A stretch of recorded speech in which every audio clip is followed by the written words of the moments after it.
Ireland, Britain and global relations, trust, leadership and change. So it's the same again we're feeling, but with maybe more of an international context possibly. Our second panel will zoom out to look at how politics across Britain and Ireland is changing, what that means for how the two countries relate to each other and to the wider world. A decade on from Brexit, the effects are still being felt. The UK and Ireland are in very different places economically and politically than they were in 2016. Britain has had repeated change elections without voters feeling the change they were promised arrived. And in Ireland, beneath the surface of economic success, there are signs of continuing discontent between the people and the institutions. At the same time, the wider world has changed dramatically with wars in Ukraine and the Middle East. Old alliances are being tested and questions about how Ireland and Britain engage with Europe, the USA and the wider world have never felt more pressing. And I've got a very distinguished panel to address all of this. In the middle there, you can see Leo Varadkar, who you will no doubt recognise as a former Taoiseach, one of the most prominent figures in Irish politics through the Brexit years. His perspective on how Ireland navigated that period and where it goes from here is going to be really valuable. We have also, alongside Leo, Matthew O'Toole, the SDLP leader in the Assembly, MLA for South Belfast. He's been one of the sharpest voices on how Brexit affected Northern Ireland specifically. 10 years ago, I think you were briefing me in various parks in London, Matthew. It wasn't your job, or it was. I can't remember. I won't tell Sue. No, don't. We used to work together. We've also got, on the other side of Leo, Ian Marshall, the first and only Unionist appointment to the Senate. He ran for the UUP as a candidate, not for the Senate, but elsewhere. A farmer, former UFU president, brings a unique blend of perspectives to this discussion. Just nearest to me, Conleth Burns, who's from More in Common, which has been doing some interesting polling and research on how people across Britain and Ireland actually feel about their politics and their institutions. You're very welcome, Conleth. And then at the end, you said you wanted to be left till last, Sue. I don't know why. Give you more time to think. Baroness Sue Gray will be well known to many of you. Worked here as a senior official at Stormont and also at Westminster. And she's even better known to Boris Johnson than she is to you.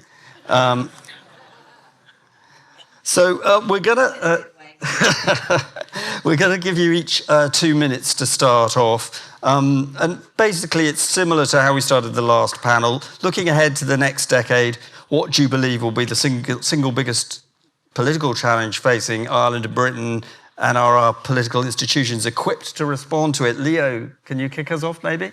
Do you have a microphone, or if not, grab one? It's just a stick mic there.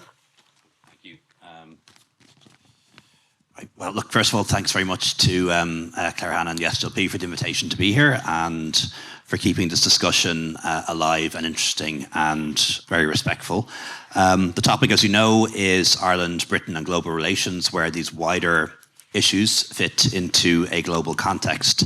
And I think in 2 minutes, I can probably only make 2 points. So only will make two. The first one, which I think stands and will continue to stand, is that Ireland has three crucial relationships. That is with our nearest neighbour, with Britain, with Europe or the European Union, which is a continent of which we're part of, and then the relationship with the US. And while lots of things have changed in the world in the last 100 years, and lots will change in the next 100, that crucial triad of relationships remains crucial to our success as a country. So in an ideal world, close partnership with Britain, being at the heart of the European Union and being a bridge between Europe and America in terms of the transatlantic relationship. Sometimes we're in a sweet spot. We're kind of there at the moment. A good relationship with the UK, at the heart of Europe, and also a reasonably good relationship with the US, although that has deteriorated a bit in the last 2 years for obvious reasons. But we shouldn't ever assume that that's always going to be the case. We saw from Brexit the extent to which that disrupted the Ireland-Britain relationship. That could happen again. The European Union could go down a very different course that might make us uncomfortable in Ireland. In 2 years' time, there could be a Democrat back in the White House, but there might be far-right governments in Italy, France, and Germany. So just imagine a different European Union in that context. So we have to be wise to that possibility that Irish and EU interests may diverge at a certain point. I hope not, but not impossible.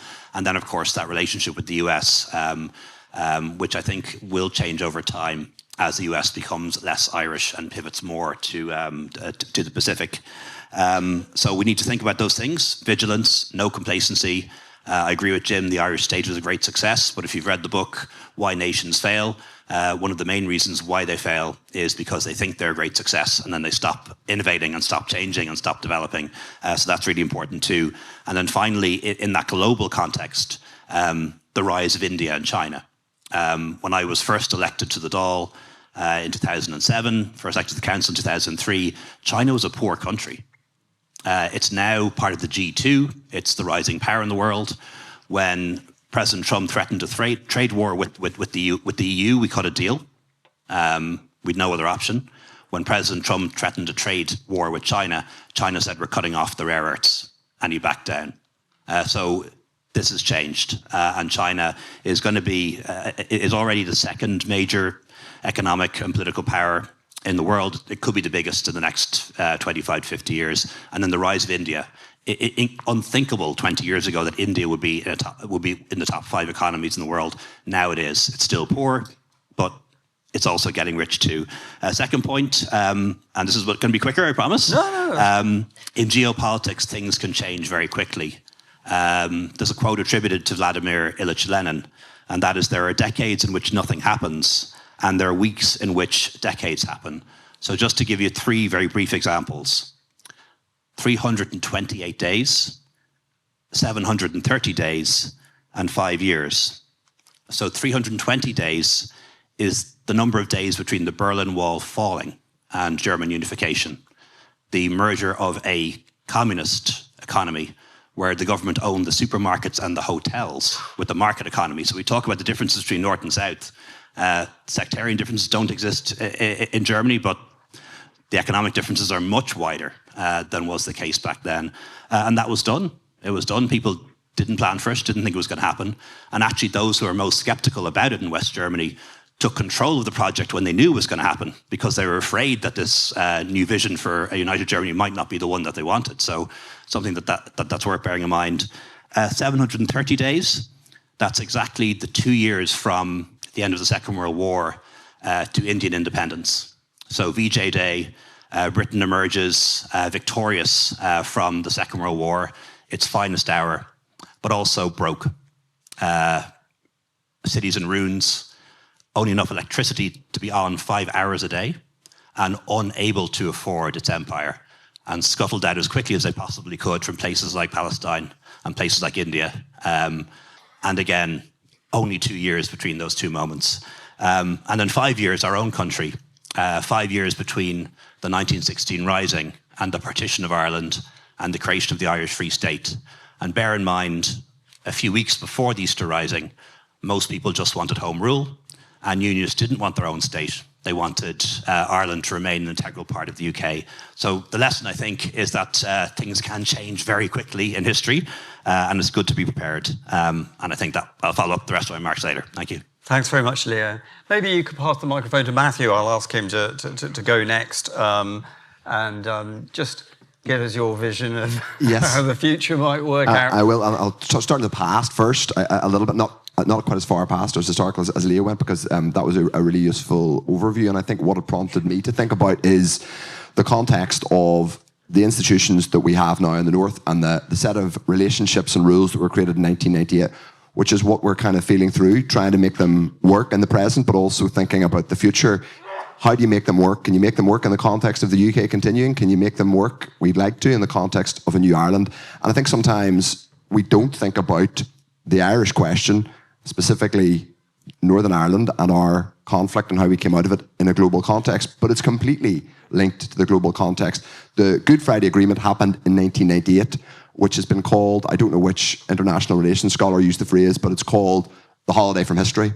The 1990s, where the world was had come out of the Cold War, which Leo just mentioned, and it had this really golden decade in many ways in terms of promoting human rights, multilateralism, a broad belief in certain values, liberal democratic world order. There were flaws in that, but there was clearly a space to do things like the Northern Ireland peace process and the Good Friday Agreement. I mean, for a start, you could have US presidents who could spend, frankly, remarkable amounts of time focusing on a very small region of Western Europe, Northern Ireland. That would not happen now, even if you didn't have someone as awful as Donald Trump in the White House. It is very unlikely that those conditions could be created. So we have to recognise all of that. The global situation has changed. There's a structural shift. Mark Carney has talked about recently the rupture in the international order. One manifestation, in many ways, the kind of initial manifestation of that was obviously the Brexit vote in 2016. Like Sue, I was in the middle of the UK government working as a civil servant then, and it felt very personal for me because it felt like a rupture in a set of relationships which had helped create our institutions and our peace agreement in 1998, a set of institutions which, frankly, voters and even the political class, voters perhaps had an excuse in England not to know about this, but the English political class did not understand the extent to which the EU underpinned those relationships in Northern Ireland, on the island of Ireland, and across these islands, and that was ruptured by Brexit. The title of this section is Ireland, Britain and Global Relations. Think about Northern Ireland's unique and anomalous position in relation to Ireland and Britain. Well, we're not on the island of Britain, but we are in the British state. We're on the island of Ireland, but we're not on the Irish state yet.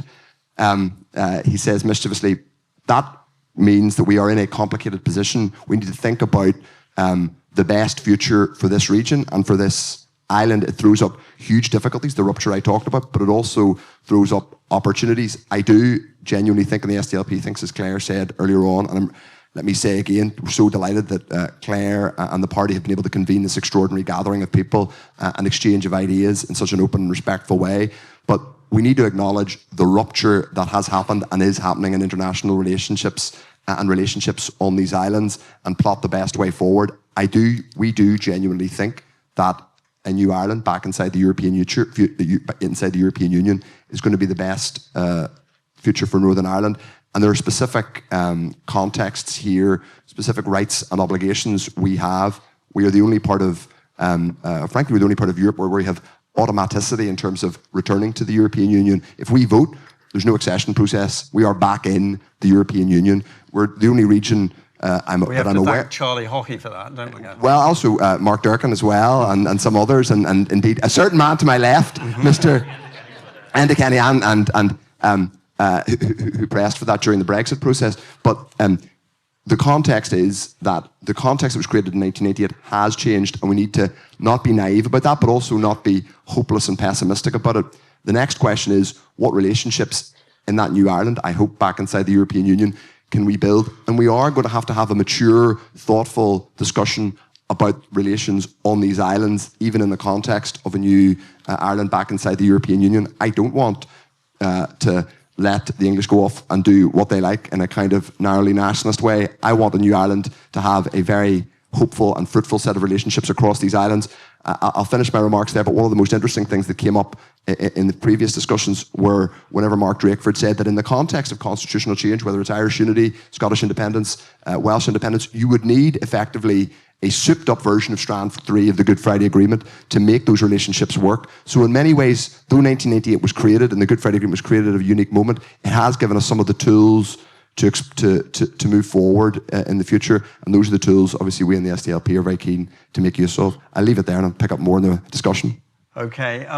Ian, I don't know how global you want to go or if you want to just concentrate on your particular experiences, but obviously you've got the experiences within unionism, within the rural farming community here, and then also being down in the Senate and talking frequently to people in terms of what they make of the situation here. So, yeah, thanks, Mark, and thanks everyone for the invitation to be here today.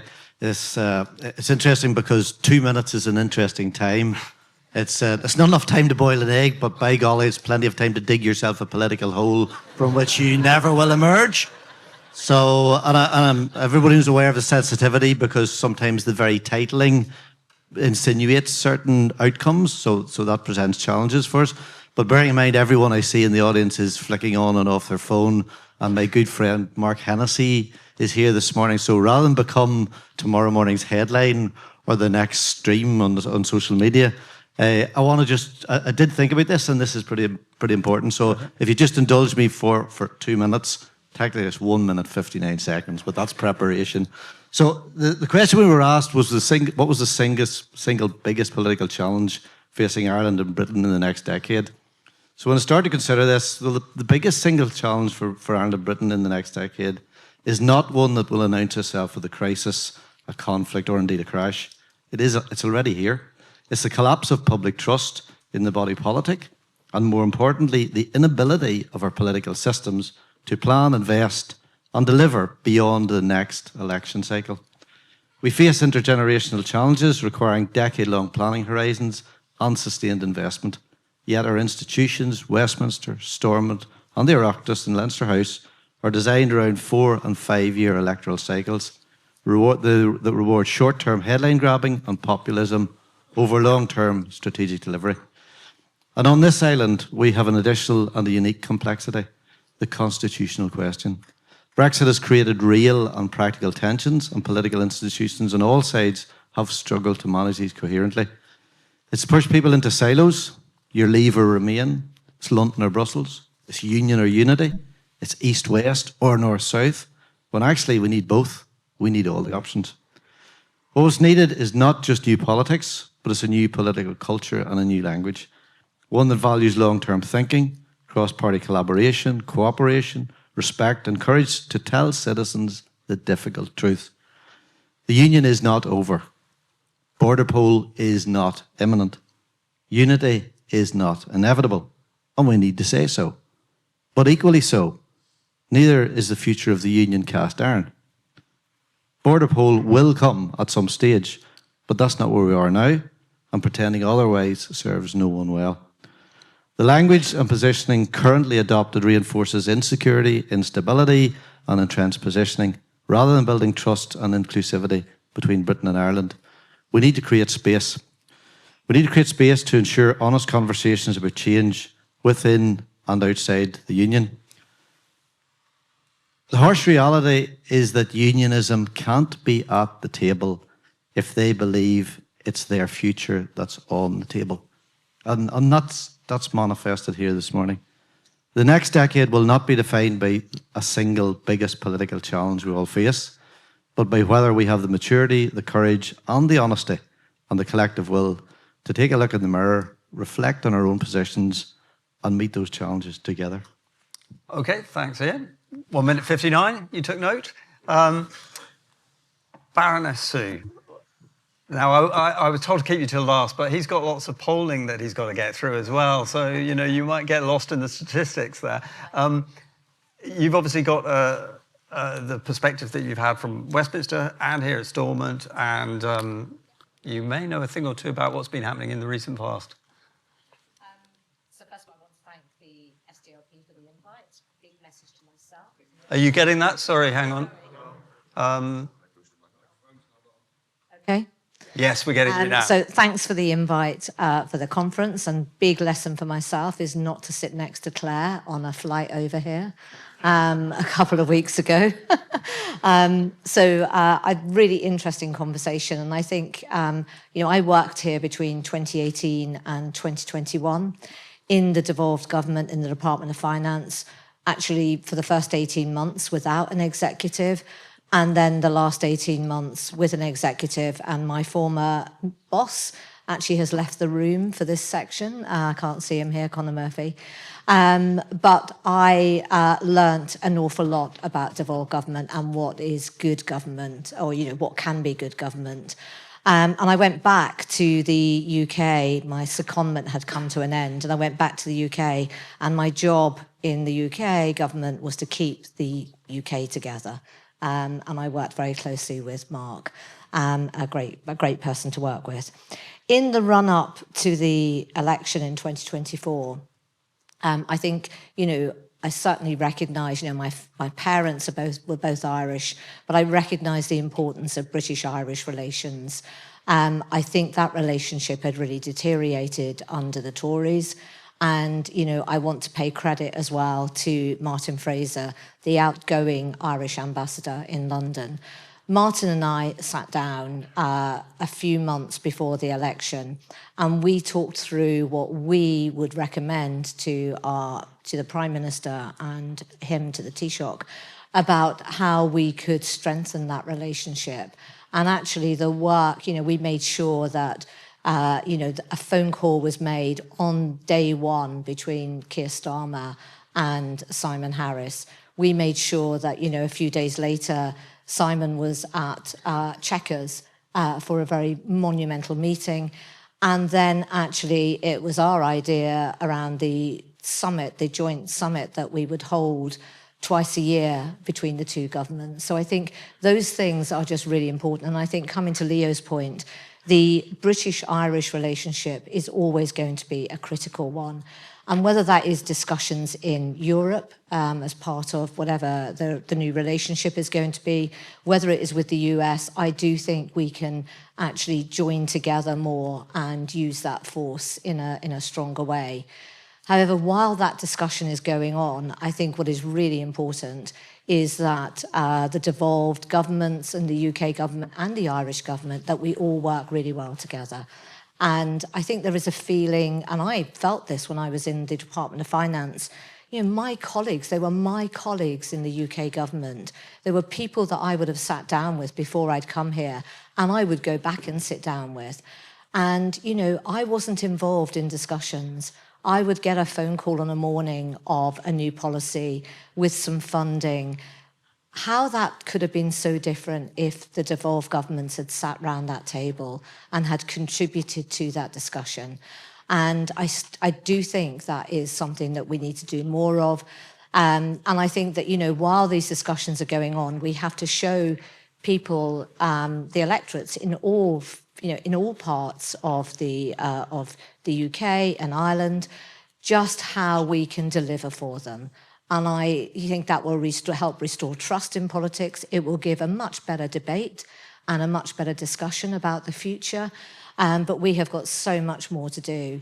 I took part in a summit of the cities here yesterday, and I'd love to see in Scotland, Wales, Northern Ireland, and actually in Ireland, metro mayors. And there is a metro mayor in Limerick, but nothing like the powers that the metro mayors have in England. The Andy Burnham, Steve Rotherhams, Ben Houchin.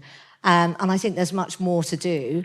I would say, let's not wait. Let's not ask permission. Let's not wait. Let's get on with it. And actually, yesterday I proposed that, we should set up a group that can actually bring participants from across the island together, along with a couple of the mayors from England, and actually move this on and move it on quickly. And I do believe that, actually, if we can get a proposal going and some work going, actually, the Northern Ireland executive, the UK government, I think they would actually welcome it.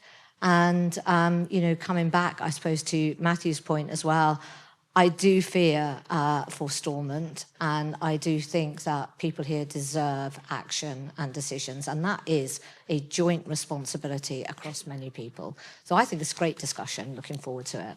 How many metro mayors should we get? Well, I said yesterday it has to be one for Belfast and Derry.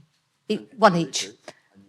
Oh, I think that is this is now, obviously, can I just say, obviously, Newry's very important to me, having had a pub there. And the deputy first metro mayor, possibly, as well. Yeah, I think that, if you try to bring everything together all at once, it will become very difficult. Go and actually make progress, and then bring others with us. Conleth, I don't know if you want to do a tour de horizon or get into. I know you've also got some very interesting polling that More in Common has been doing. So it's up to you whether you want to go straight to that or. Yeah, I suppose I think I want to. The last word on this title is about change, and I actually think that so much of the conversation about Brexit 10 years on doesn't acknowledge what English people basically voted for change 10 years ago.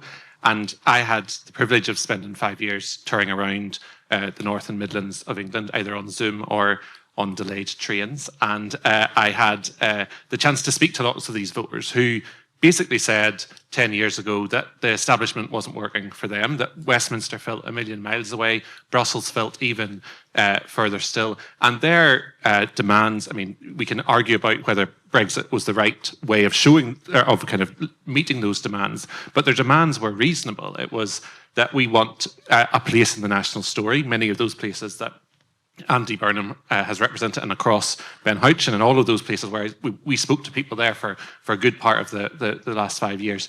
And lots of them said, we powered the nation, we were part of that story, and then we were just completely ignored, written out of the national story.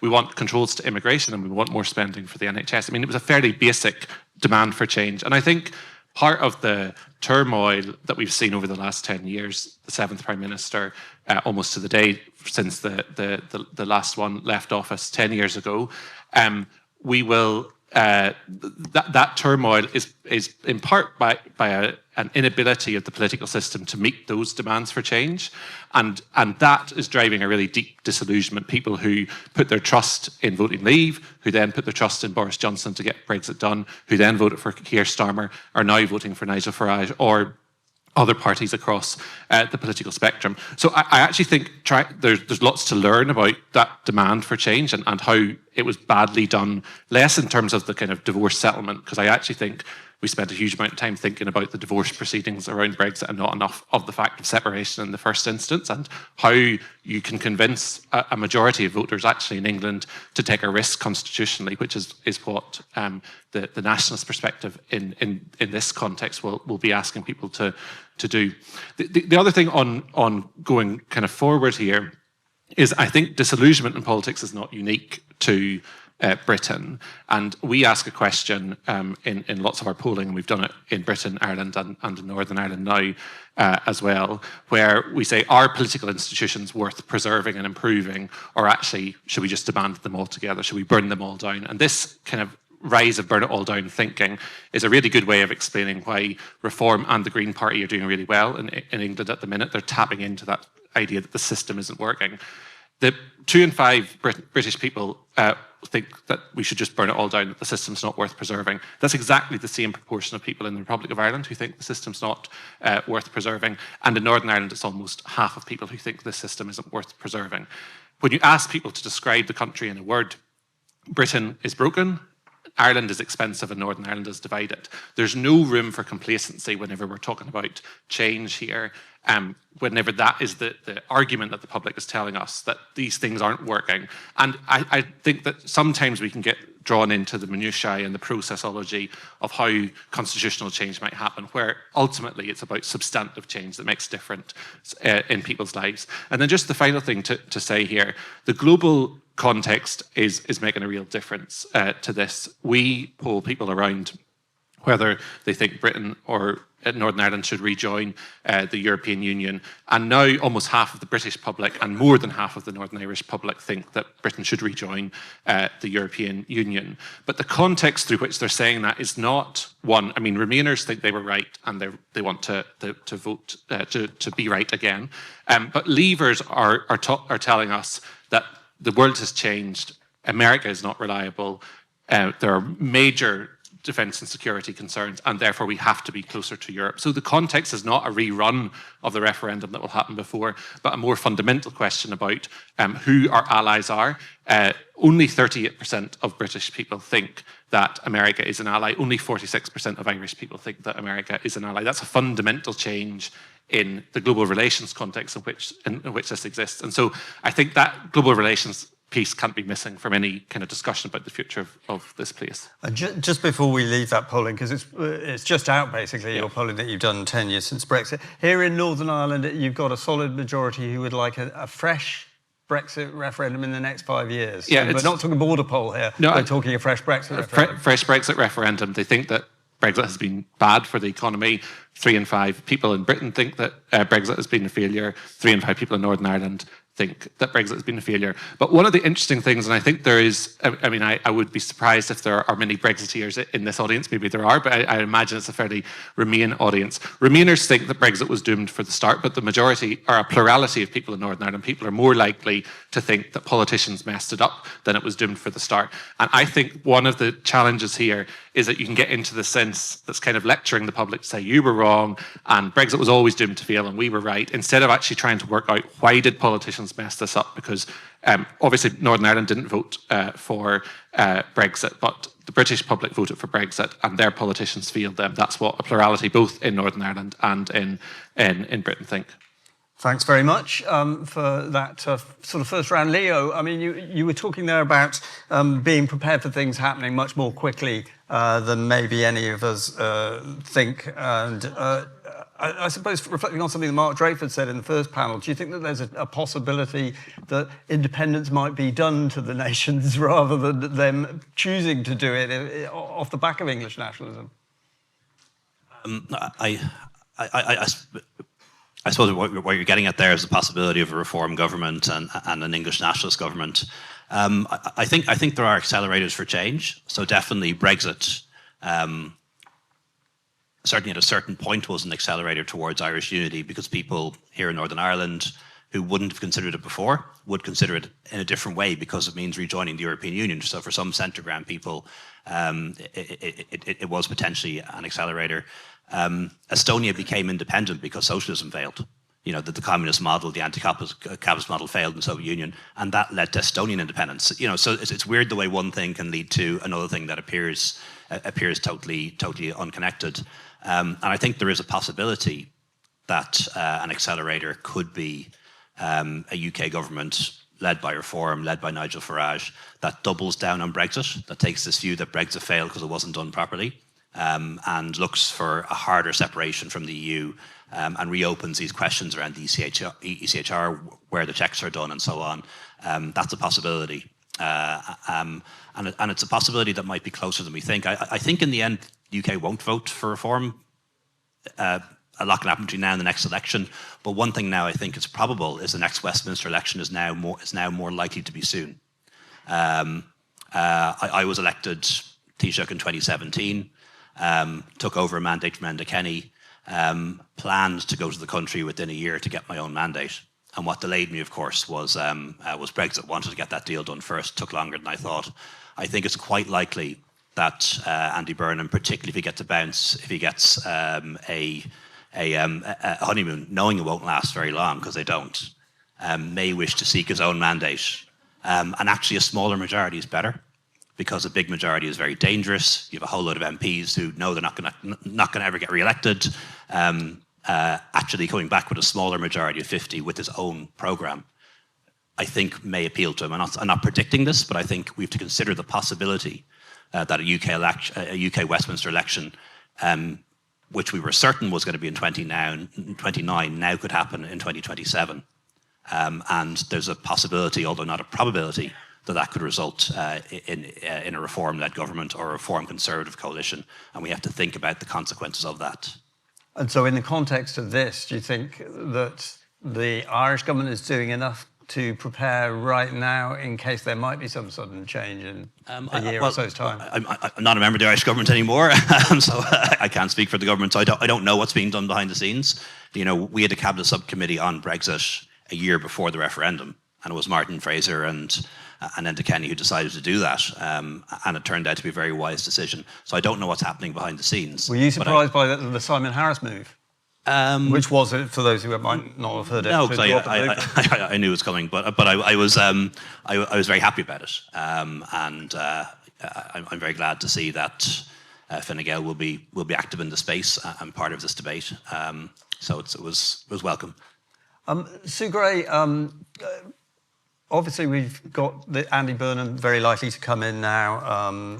The FT today has a story that he's going to create a new kind of Downing Street annex in Manchester. I mean, is this going to really change the way the UK is governed, and what are the possible repercussions for Northern Ireland? So first of all, I do think actually establishing an office outside Downing Street, outside London and the South East, sends a really powerful signal. It sends a very powerful signal to government departments who, do think everything happens in Whitehall and London. I mean, you've got like 500,000 civil servants. The vast majority don't work in Whitehall, but the civil servants that influence policy and develop policy and make decisions are in Whitehall. And actually, we've all encouraged more civil servants to move out of London, but it hasn't been I don't think successful, all that successful. You know, you still have ministers who are in London, partly because they have to go to Parliament to vote and take part, but also partly it's because where the power is. So I do think establishing part of your office outside Whitehall is going to make people think differently and work differently. And I do think it is to be applauded. And, you know, how that will then impact on the rest of working in Northern Ireland, but also Scotland and Wales, I think can only be good. Because I think that, you know, this idea that you sit in London, and I have spent most of my career there, it was actually coming here to work for 3 years in a devolved government that changed my whole approach. But I'm probably the only civil servant that ever did that at my seniority, and there hasn't been anybody do it since. So I do think it will just make people think differently. It will be more collaborative. All parts will be involved in discussions about policy in the future. And I think everything that gets proposed will be looked through a slightly different lens. So I do think it is, I think it will be a very good thing to do, and it will change. I think it will change. It won't change perhaps initially in the way as much as we would want, but it will be a really important change. And given that Nigel Farage is the sort of ghost at the banquet here, do you think Andy Burnham is the man to stem the tide of reform? I hope so. I think that, I think a bit like what Leo was saying as well, I think that, we've got a little time to the next election. I think that, people will see what people, actions will speak louder probably, or non-actions in terms of delivery. But, at the same time, we have to always respect electorates. People are fed up, I think, actually, with the traditional parties of government. So that's why we're seeing a lot of what we're seeing. But I do think that, if Andy is the successor, I think that his experience, not just in actually working in Manchester, he's also worked in Whitehall previously and held Secretary of State positions. So he can bring a lot of experience to the fore. Matthew O'Toole, bringing us back to the sort of international context that we're meant to be talking about, what do you see as the kind of international elements that might affect any future border poll campaign? I mean, obviously, membership of the EU is the clearest one since Brexit, but is there going to, what in terms of the sort of transatlantic relationship, where the new Ireland would sit in that, NATO and so on, do you think might come to the fore? Well, yes, I think all of those things will be discussed and legitimately discussed. It's important to say that every iteration of the Irish question has always been internationalised, and sometimes establishment classes in London have been frustrated and surprised by that happening. Indeed, they were surprised that Leo and his government and Enda Kenny before that were so able and prepared to internationalise the question of the Irish border and how it was going to be dealt with in the Brexit process. That was genuinely a surprise to lots of people, including people, I think, in the centre and left of British politics who didn't understand that for the Irish state, common EU membership had been a kind of historic moment in the sense that it had created for the very first time in a millennium, basically, equality of sovereignty between an Irish state and a British state. Inevitably, when you come to discuss the future of the island of Ireland, the international context is going to be important. For our party, obviously, there's a huge lineage in terms of international engagement.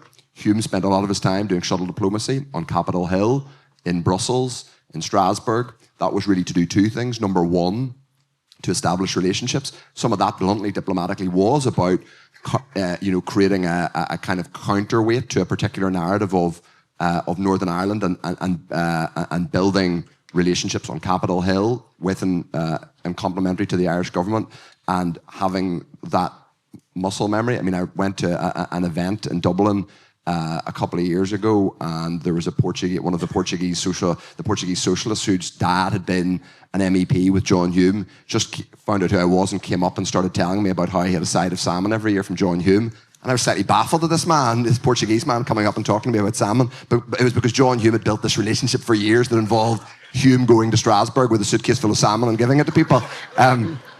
Sean Holmes was nodding. That is literally what he did. That will seem bizarre. So that's the salmon of knowledge. Quite literally, yes. Yeah, Loch Foyles and Mark, I'm sure, has lots of stories of that too. But that's the first part, that's the relationships. Then there's the second part, which is the structure. And we talked earlier on, and Ian, I think, spoke, as he always does, extraordinarily persuasively and thoughtfully about this. A huge part of this, particularly for our party, is going to be, and Jim O'Callaghan talked about it well earlier on, how you engage people, not just political unionism, but people from unionist backgrounds. And we are literally doing this every day in a vision of the future, which is not simply about a victory and is not about erasing not just unionist, but British identity and the Britishness of this part of Ireland, which will continue and have to be not just incorporated, but celebrated in the context of a new Ireland.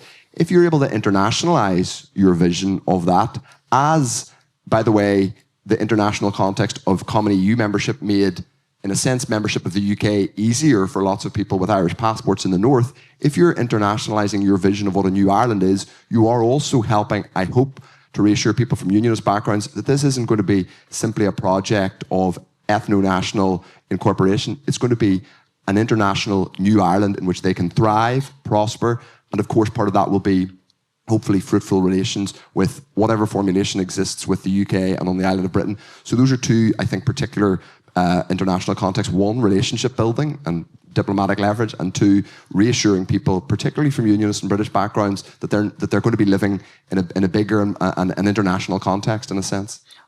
Ian, I think your line in your opening comments was for unionists to be at the table. They don't want to be on the table. But in a sense, I suppose everybody in the island will be on the table in terms of looking at what the future will be.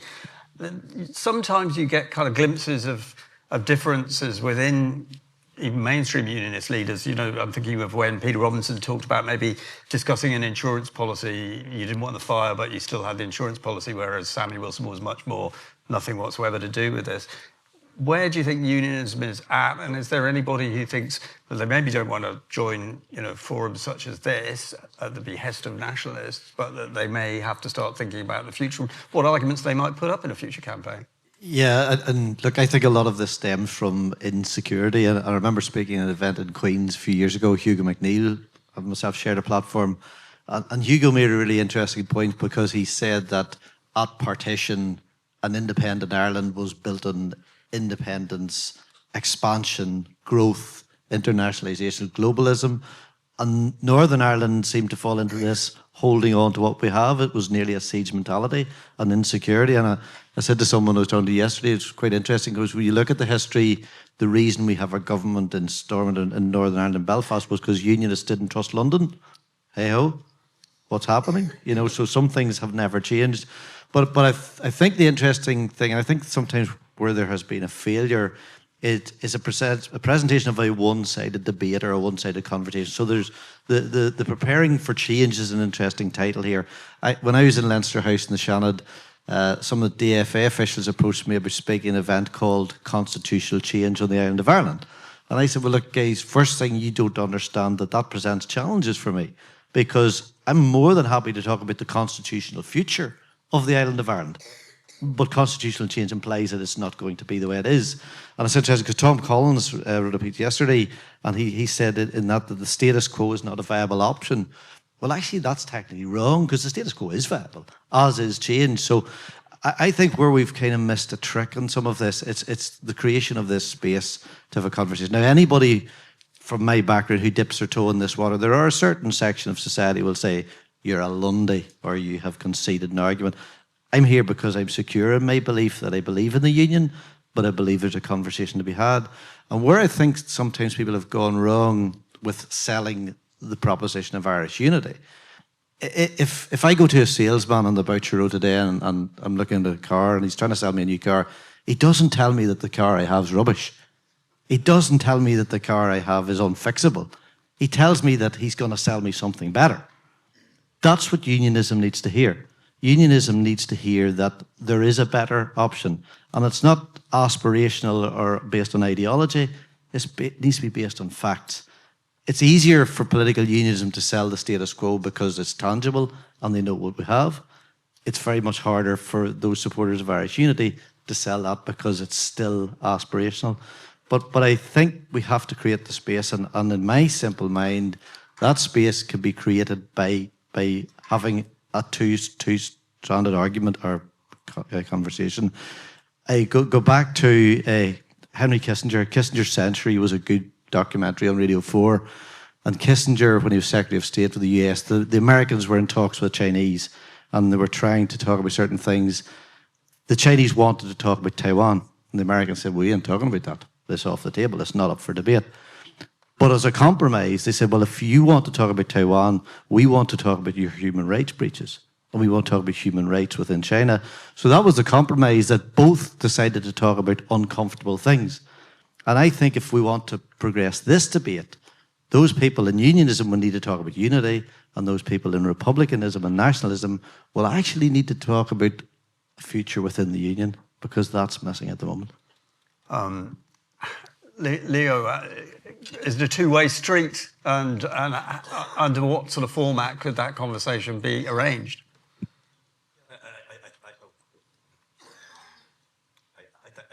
Still not? I think they're very, very valid points, by the way. And for those of us who support unification, I think it does behove us as to say why this is better and better for everyone. And maybe we don't do enough of that. And I think that's a very valid point. And that if we ask people who come from a unionist, Protestant or loyalist background to enter into this space of debate, well, then we have to also be willing to open up the possibility that the union may be permanent, that we might improve the Good Friday Agreement or improve the union, but that unity is not inevitable. So I think they're very valid points, and I've forgotten your question, sorry. I suppose it was just at the end, Ian was basically saying that maybe nationalists have to sort of comprehend that maybe they might lose the argument in a campaign, and maybe the union will continue. So in terms of when I was saying it was a two-way street, is there a way to have this conversation right now without selling unionists that they're bowing to the inevitable? Well, I think one thing that was touched on earlier was the New Ireland Forum, which was established under Gareth Fitzgerald in the 1980s. Not a coincidence that Simon Harris made his announcement at the 100th centenary of Gareth Fitzgerald's birth. And that looked at different options. It engaged those who are willing to be engaged. There was the Forum on Peace and Reconciliation under Albert Rounds as well. So I think something like that could be an interesting next step. I'm realistic about that though, because unionists, or at least political unionism, is unlikely to engage in that, and certainly won't if one of the options on the table is not the retention of the union and making that work better for everyone. So. But I think that would potentially be an interesting next step. Conleth, in terms of your opinion polling, have you got anything in terms of different age groups and so on, and young people and what they think? We often hear that we're building a new society here, and a lot of people, defining as Northern Irish and so on. In terms of your polling, what are young people telling you? Yeah, just one point first on the unionist question. I think it's often kind of the case in these sorts of panels where people complain about unionist leaders not really engaging in this conversation. I actually think that it's really, really important that unionist leaders continue to command the confidence of their community, because if you aren't able to command the confidence of that community, you can't bring them with you in the event of unity. For example, if they lose respect of their community, then they're useless as a political leader. And so civic unionism will engage in this conversation. Civic unionists are engaging in this conversation. But political unionists who are accountable to the electorate, there is a really important piece of being able to keep that trust, because that becomes really important in how you actually deliver something like this. On the question of age, I mean, it's definitely the case that young people are more open to this. If you look at the polling, there's a kind of sharp age gradient where older people are more likely to support staying in the union, and younger people are more open to it. It's not a stunking majority among younger people. It's more evenly divided than the kind of disproportionate support for the union among older people. My sense, looking at this and having taken both from here and other places as well, is that it's not useful to think about events or demography as destiny on these things, because there's an argument that has to be made and won on Irish unity. It's not that you can rely on Brexit to make it inevitable. Brexit has led to a kind of narrowing of the gap between the union and unity propositions, but the gap isn't closed, and it's also, there isn't a campaign happening. And even on a rejoin kind of context, the gap is larger, much larger actually, than the gap between union and unity at the minute. But campaigns can do all sorts of different things, and voters aren't really stuck in a rejoin kind of context in the EU piece at the minute. So there are age effects. I think with young people in particular, and we see this in lots of democracies across the world, there's a level of disillusionment that doesn't mean that, you know, progressivism is the way that they're going to go on some of these issues. You see that with Trump's ability to engage young men in particular. The effects of social media have changed the way society engages on these kind of things. So I'm less convinced that there's a kind of demographic destiny on these things. Obviously, demography matters and it is going to provide the context, but there's a political argument to be made in one, either for unionists or for nationalists. Matthew, you were looking to get in. Well, sorry, because I wanted to actually answer that point that was asked. Ian raising is a really important one, and Leo, about engagement of unionists and unionists being able to articulate without prejudice their analysis or their offer as alongside Unity or New Ireland, and that's really important. It's important for a number of reasons. Number one, it's in the Good Friday Agreement, and we have to be serious about the idea that that aspiration, if I don't share it, is of equal value. That's what the agreement says. That's number one, and that's obviously critical to us as a party, and it's kind of why we're convening this and why it's been convened in this way, to hear different dissenting plural voices. Second point I just wanted to make about that is, like, on an ongoing basis, we have two very talented MPs who are sitting in the front row, the SDLP does, and we have other people who used to be SDLP MPs. The SDLP as a party has always, without resiling from its cherished aspiration around a New Ireland back in Europe, has always engaged in a sense, constructive arguments about the Northern Ireland and the UK as it is now, despite the fact we occasionally get accused of being a version of Lundy's for it. That's, I think, part of building our credibility with people who we want to persuade of change, that we are doing our best in the status quo, even if we don't think the status quo is particularly working or the best possible future. But there is an argument about showing people that you're trying your best in the status quo. And the last point is about Stormont, which is unbelievably frustrating. And, you know, one of the interesting reflections I have, having been, I can't believe it now, 6 years a member of the Assembly, is there really is almost sub-zero warmth towards, it's strange to use that analogy on the day like today, sub-zero warmth among people from literally every background in Northern Ireland towards the Northern Ireland Assembly. And one of the things that might actually turn off some of the unionists who are interested in United Ireland is if you tell them there's going to be Stormont in the Northern Ireland Assembly in United Ireland. And I've literally had that conversation where they go, actually, I'm not interested now. So we should be, anyway. But what I do think is that we, certainly as a party and others who are engaged in that, other pro-unity voices, you do have to do your best to govern and improve Northern Ireland as it is now. I do that every day. I'm leader of the opposition in the Northern Ireland Assembly, and I stand up and I hold to account Sinn Féin and Alliance Party ministers as robustly as I do DUP and Ulster Unionist ministers. I want people who are not persuaded of the constitutional future and people who are Unionist and aren't going to vote for unity to know that I'm there as leader of the opposition, holding the government to account for better public services for them, whether they want a United Ireland or not, because I want genuinely Northern Ireland to work. I happen to think it's going to work better in a new Ireland, but I think that's about that credibility. That's how you build the credibility. Yes, there are questions about identity and flags and how the process works, but I think doing your best to try and show that you do want the place to work now, even if you think there's a better future, will build credibility. And I think we can ultimately do that, and I think that will build credibility and trust among those people. Even if there aren't loads of DUP MPs and MLAs in this room, I think there are people who are engaged in this from a unionist background, and they want to see us show willingness to improve the place that they love and care about, which is this part of the world. Thanks very much. Matthew, the doctors are on strike today, Leah, so we might get you a locum shift if we close off quite quickly. But thanks very much. A wonderful panel there. I see that we're now beyond noon, which was when we're meant to break for lunch. So